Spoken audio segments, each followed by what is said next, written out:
आज हम बात करेंगे हिस्ट्री ऑफ माइक्रोबायोलॉजी के बारे में।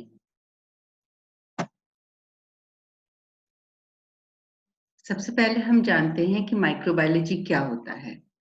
Microbiology is the study of microscopic organisms such as bacteria, fungi, protozoa, algae, viruses.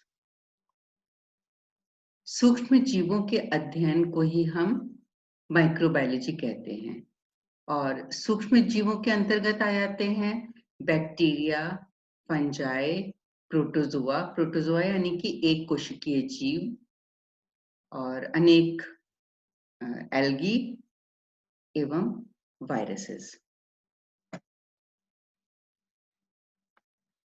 History of microbiology पढ़ते समय सर्वप्रथम नाम आता है एंटोन वॉन ल्यूवेनहॉक का।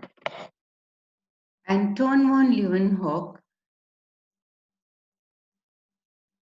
सर्वप्रथम पहले व्यक्ति थे जिन्होंने सूक्ष्म जीवों को एक्यूरेट तरीके से ऑब्जर्व किया एवं डिस्क्राइब किया। ये एक ड्रेपर थे, यानी कि इनकी कपड़ों की दुकान थी इनकी, और ये मेंस क्लोथिंग से डील करते थे। तो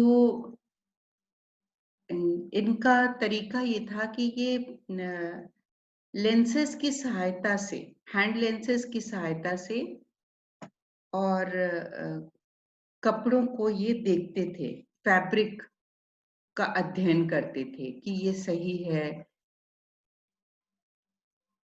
इस तरह से उनका इंटरेस्ट डेवलप हो गया और वो लेंसेज यूज करके और माइक्रो ऑर्गेनिजम्स की पहचान करने लग गए। तो उनके दिमाग में क्यूरियोसिटी थी कि इन लेंसेज की मदद से हम जल देखें या और अन्य चीजें देखें हम, तो उनमें क्या दिखेगा। और साथ ही साथ उनकी हॉबी थी कि वो अपने खाली समय में लेंसेज को ग्राइंड करते थे और लेंसेज को ग्राइंड करके उनकी मदद से माइक्रोस्कोप का निर्माण करते थे। तो ये जो स्वनिर्मित माइक्रोस्कोप थे उनकी सहायता से वे टाइनी, बहुत ही सूक्ष्म जो भी वस्तुएं थी उनका अध्ययन करते थे। उनकी जो स्वनिर्मित माइक्रोस्कोप थे, उनकी सहायता से 50 to 300 टाइम्स मैग्निफिकेशन अचीव हो गया था उन्हें। तो सर्वप्रथम उन्होंने बैक्टीरिया देखा, ये 1674 की बात है। ईस्ट प्लांट्स देखे और जैसे एक जल की बूंद में जीवन देखा उन्होंने। वो उनका क्या तरीका था कि जैसे बरसात का पानी ले लेते थे, कहीं भी इकट्ठा हो रहा है नीचे, वहां से ले लिया पानी, उन्होंने थूक ले लिया या अपने दांत की स्क्रैपिंग ले ली और फिर इनके अंदर अपने स्व निर्मित माइक्रोस्कोप की सहायता से वे देखते थे, ऑब्जर्व करते थे, स्टडी करते थे इनको। तो इनके इन सारी चीजों के अंदर उन्हें लाइफ, जीवन नजर आया। कहीं प्रोटोजोवंस उन्हें दिखे, एक कोशिकीय जीव जो यूकैरियोटिक होते हैं, कहीं बैक्टीरिया दिखे। और उस समय चूंकि ये माइक्रोस्कोपिक, हाँ, उस समय बैक्टीरिया शब्द ये प्रचलन में नहीं था, तो उन्होंने सूक्ष्म जीवों को एनिमलक्यूल का नाम दिया और उन्होंने अपनी फाइंडिंग्स को पत्रों द्वारा रॉयल सोसाइटी ऑफ इंग्लैंड को प्रेषित किया।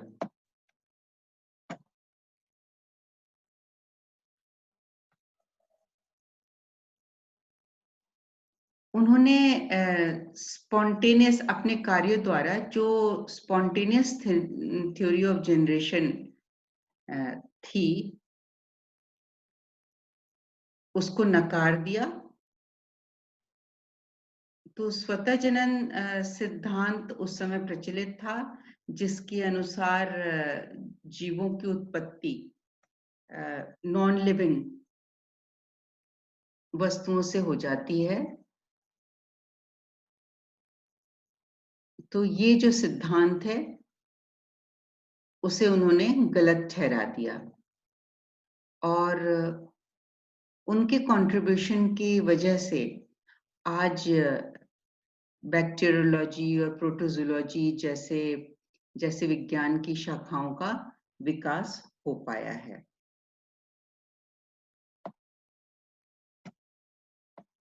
ये हम देख सकते हैं कि एंटोन वॉन ल्यूवेनहॉक, इनके माइक्रोस्कोप किस प्रकार के थे। तो ये बहुत ही छोटे छोटे लेंसेज यूज करते थे और स्वनिर्मित, वो उन्हें खाली समय में बैठ करके ग्राइंड करके और उनका निर्माण करते थे।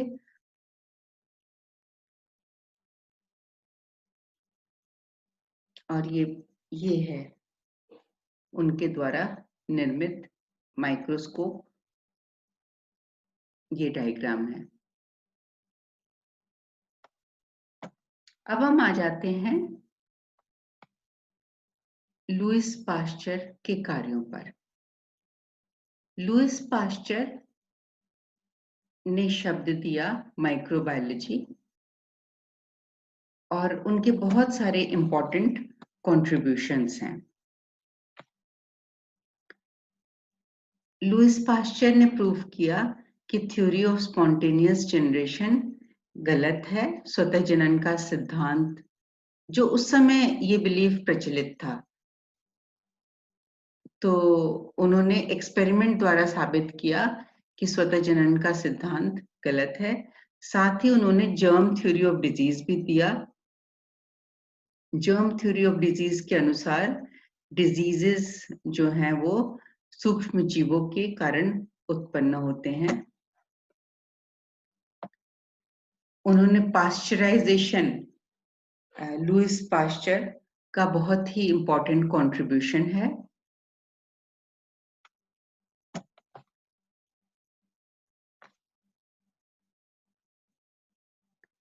साथ ही लुईस पाश्चर ने ये दो शब्द एरोबिक एवं एनारोबिक रेस्पिरेशन, वायवीय एवं अवायवीय श्वसन, ये दो शब्द वायवीय एवं अवायवीय, ये दो जो शब्द हैं, ये कंसेप्ट, इसका श्रेय लुईस पाश्चर को जाता है।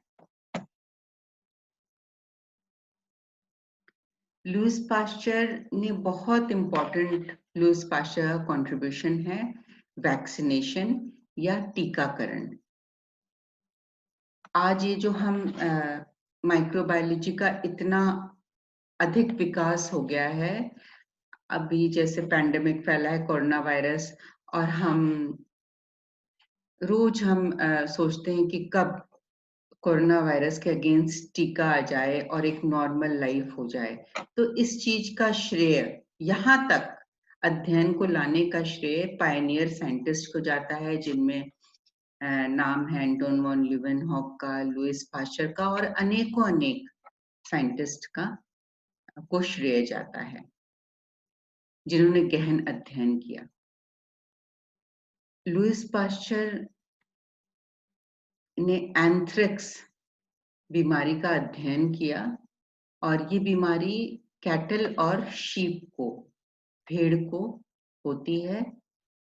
यह कार्य उन्होंने 1877 में किया। तो उन्होंने क्या किया कि वैक्सीन डेवलप किया, और वैक्सीन उन्होंने एंथ्रेक्स बैसिलस के वीक स्ट्रेन का प्रयोग करते हुए किया। तो उन्होंने क्या किया कि ये जो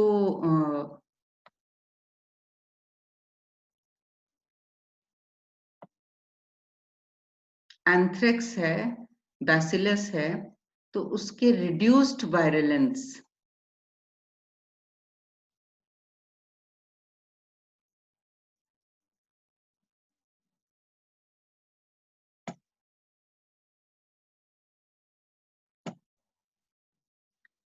लुइस पास्चर ने एटेन्युएटेड एंथ्रेक्स बैसिलस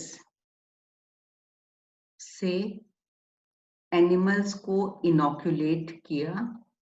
एटेन्युएटेड से हमारा तात्पर्य है कि ऐसे बैक्टीरिया जिनका वायरुलेंस कम कर दिया गया हो।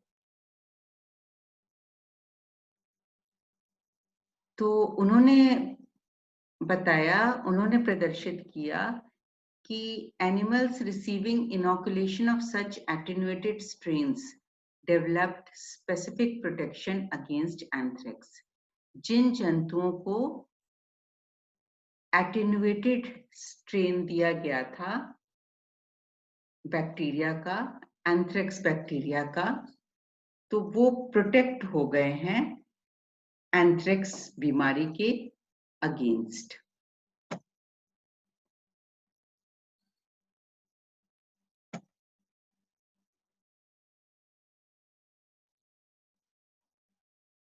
अगला श्रेय है रेबीज वैक्सीन डेवलप करने का। 1885 में लुइस पास्चर ने सर्वप्रथम rabies, anti rabies vaccine develop किया और जिससे मिलियंस ऑफ लोगों की दुनिया भर में जान बच पाई।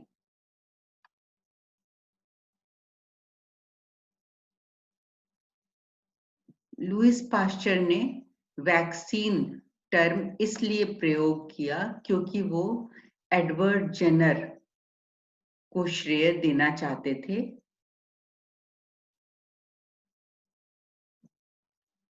उन्होंने पास्चर इंस्टीट्यूट पेरिस में स्थापित किया और उसके बाद दुनिया भर में इस प्रकार के इंस्टीट्यूशंस एस्टेब्लिश किए गए जहां पर जो अध्ययन का केंद्र बने इन्फेक्शियस डिजीजेस के स्प्रेड को रोकने के लिए और वैक्सीनेशंस तैयार करने के लिए। इसके उपरांत फ्रेंच गवर्नमेंट ने पास्चर से मदद मांगी। वो चाहते थे कि सिल्क वर्म में एक पेब्राइन नाम की बीमारी उत्पन्न हो गई थी, जिसकी वजह से फ्रांस में सिल्क इंडस्ट्री को नुकसान हो रहा था। तो लुइस पास्चर ने अनेकों वर्ष कार्य किया और उन्होंने साबित कर दिया कि ये जो बीमारी है ये प्रोटोजोआ पैरासाइट परजीवी की वजह से हो रही है। इसके बाद हम बात करेंगे जोसेफ लिस्टर की। Joseph Lister developed a system of antiseptic surgery designed to prevent microorganisms from entering wounds. तो जोसेफ लिस्टर को पायनियर ऑफ एंटीसेप्टिक कहा जाता है। उन्होंने इस तरह से एंटीसेप्टिक्स का पता लगाया जिनकी वजह से वूंड, जो भी घाव होते हैं, उनके इन्फेक्शंस को रोका जा सके।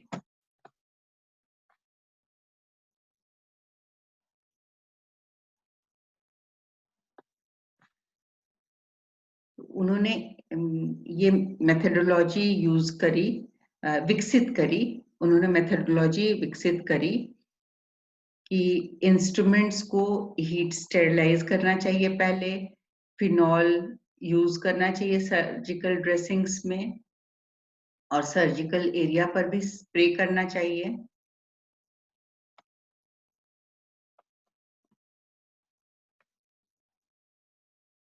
इसके बाद हम रॉबर्ट कॉच के कंट्रीब्यूशंस की बात करेंगे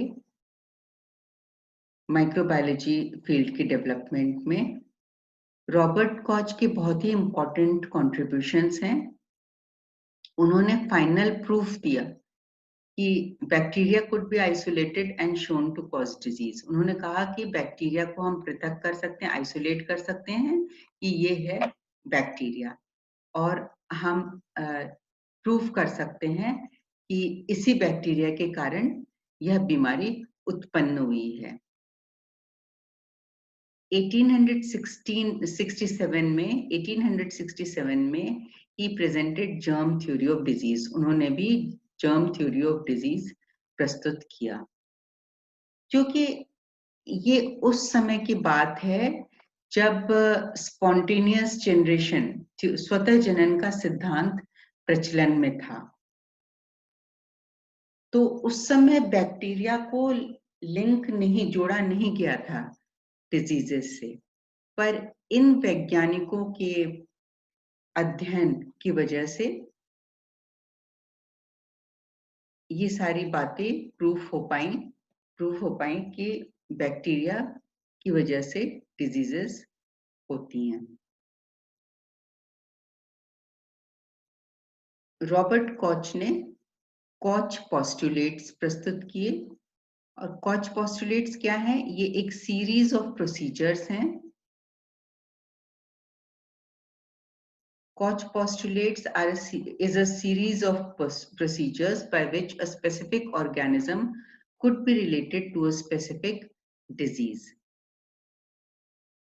चौथा है इनका contribution, development of pure culture technique.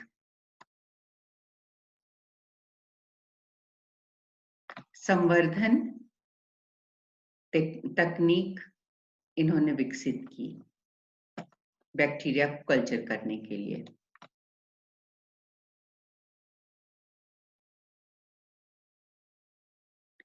The first direct demonstration of the role of bacteria in causing disease came from the study of anthrax by the German physician Robert Koch.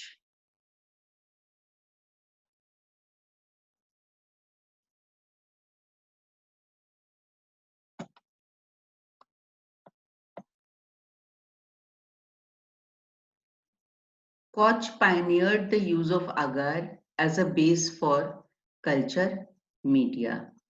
और उन्होंने he developed the pour plate method and was the first to use solid culture media for culture of bacteria। उन्होंने bacteria को culture करने की विधि का विकास किया, culture media develop किया उन्होंने। तो ये बहुत ही इंपॉर्टेंट कॉन्ट्रीब्यूशंस थे। इसकी वजह से प्योर कल्चर का आइसोलेशन, पृथक्करण संभव हो पाया।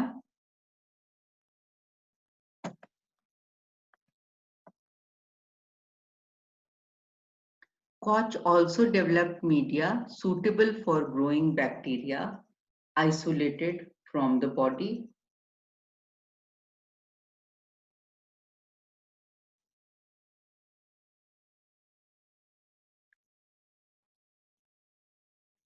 और न्यूट्रिएंट ब्रॉथ और न्यूट्रिएंट अगर मीडिया के डेवलपमेंट में उनका कंट्रीब्यूशन है।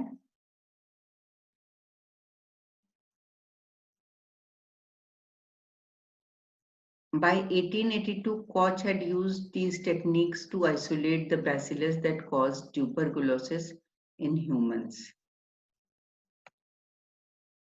Koch also discovered that cholera was caused by Vibrio cholerae. तो कॉच ने टेक्निक्स यूज करके और ट्यूबरकुलोसिस उत्पन्न करने वाले बैसिलस को आइसोलेट कर दिया। तो ये बहुत बड़ा कंट्रीब्यूशन है, क्योंकि ट्यूबरकुलोसिस के कारणों का पता ये नहीं पता था उस समय कि ट्यूबरकुलोसिस किन्हीं सूक्ष्म जीवों की वजह से होता है। ट्यूबरकुलोसिस यानी कि तपेदिक तपेदिक की बीमारी किन्हीं सूक्ष्म जीवों की वजह से हो जाती है। तो उन्होंने ये जो बैक्टीरिया जो था रिस्पॉन्सिबल तपेदिक के लिए, उसे पृथक करके और ये प्रदर्शित कर दिया उन्होंने कि इस वजह से, इस बैक्टीरिया की वजह से ट्यूबरकुलोसिस उत्पन्न होता है मानव में। ट्यूबरकुलोसिस उस जमाने में जानलेवा हुआ करती थी और ट्यूबरकुलोसिस तपेदिक के मरीज को बिल्कुल अलग थलग कर देते थे। उन्होंने ये भी बताया कॉलेरा बहुत बड़ी जानलेवा बीमारी थी। उन्होंने ये बताया कि ये विब्रियो कॉलेरा की वजह से कॉलेरा उत्पन्न होता है। उन्होंने hot air oven, steam steriliser, ये सारे उनके ही कॉन्ट्रीब्यूशंस हैं।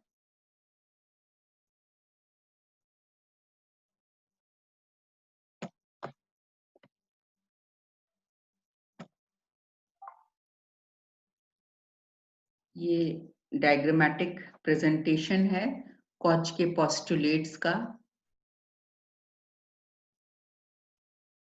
Isolation of micro organism from diseased animal, जो जिसमें रोग उत्पन्न हो चुका है, वहां से सूक्ष्म जीवों का पृथक करना, वहां से पृथक करना।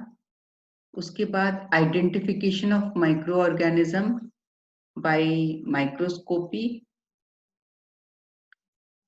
पहचान करना सूक्ष्म जीवों का।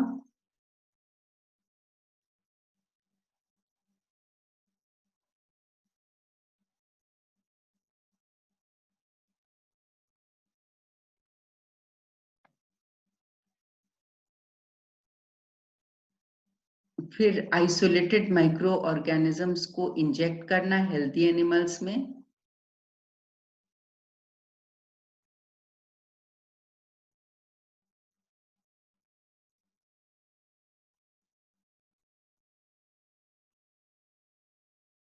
फिर माइक्रो ऑर्गेनिजम्स को आइसोलेट करना इन्फेक्टेड एनिमल में,